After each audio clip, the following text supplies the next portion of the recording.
Congress party की राष्ट्रीय महासचिव प्रियंका गांधी जी ने यूपी गवर्नमेंट के साथ साथ केंद्र सरकार से इस बात की बहुत ही मार्मिक अपील करी है कि जो मजदूर मुंबई में और तमाम अलग अलग राज्यों में फंसे हुए हैं और अपने घरों को आना चाहते हैं, उनको लाने की सरकार को व्यवस्था करनी चाहिए। उन्होंने यह कहा कि हम और आप भी तो अपने परिवार के साथ रहना चाहते हैं और वही मना स्थिति उन प्रवासी मजदूरों की है और उनकी समस्या को समझते हुए सरकार को तत्काल इसमें निर्णय लेते हुए उनको बुलाना चाहिए, उनको अपने गृह जनपद भेजना चाहिए। हालांकि उन्होंने इस बात की सरकार की तारीफ भी करी कि कोटा में फंसे हुए छात्रों को सरकार अपने प्रयासों से उनके घर तक लेकर के आई और उसी प्रकार उन्होंने यह कहा कि सरकार जो लोग रुके हुए हैं बाहर प्रवासी मजदूर हैं वो भी तो अपने ही हैं।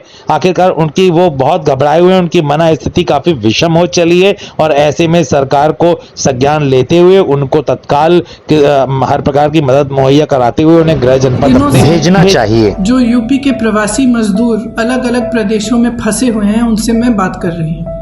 मैंने राजस्थान में, दिल्ली में, सूरत में, इंदौर में, भोपाल में, मुंबई और अन्य प्रदेशों में फंसे हुए लोगों से बात की।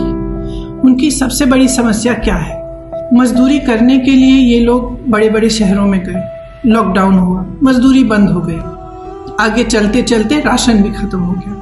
अब 6-6 लोग, 8-8 लोग एक कमरे में बंद हैं, बाहर निकल नहीं पा रहे हैं, राशन मिल नहीं रहा है, बहुत ही घबराए हुए हैं, डरे हुए हैं और किसी भी तरह से घर जाना चाहते हैं। और हम इनको दोषी ठहरा नहीं सकते कि आप घर जाना चाहते हैं। हम और आप भी तो अपने परिवारों के साथ रहना चाहते हैं। हमें इनकी समस्या को हल करने का तरीका ढूंढना चाहिए। ये सबकी जिम्मेदारी है, मेरी है, आपकी है, हर सरकार की है। यूपी के एक एक मजदूर की जिम्मेदारी, चाहे वो कहीं भी हो, किसी भी प्रदेश में हो, किसी भी देश में हो, वो यूपी की सरकार की है। तो हम उनको ऐसे नहीं छोड़ सकते। मैं यूपी सरकार को बधाई देना चाहती हूँ कि कोटा से आप छात्रों को घर वापस ले आए, लेकिन ये मजदूर भी तो आपके हैं, ये भी तो हमारे हैं। इनके भी परिवार त्रस्त हैं, परेशान हैं, इनके पास खाने को नहीं है और हम घर नहीं ला पा रहे हैं। तो मैं आग्रह करती हूँ कि कम से कम एक हेल्पलाइन, कम से कम 1000 लोगों का कंट्रोल रूम हो, जिससे ये लोग आप तक अपनी समस्याएं पहुंचा पाए। तो आप अलग अलग प्रदेशों में दूसरी सरकारों से इनके लिए मदद करवा पाए। दूसरी बात कि किसी न किसी तरह से तो हमें इनकी समस्या को हल करने की कोशिश करनी पड़ेगी।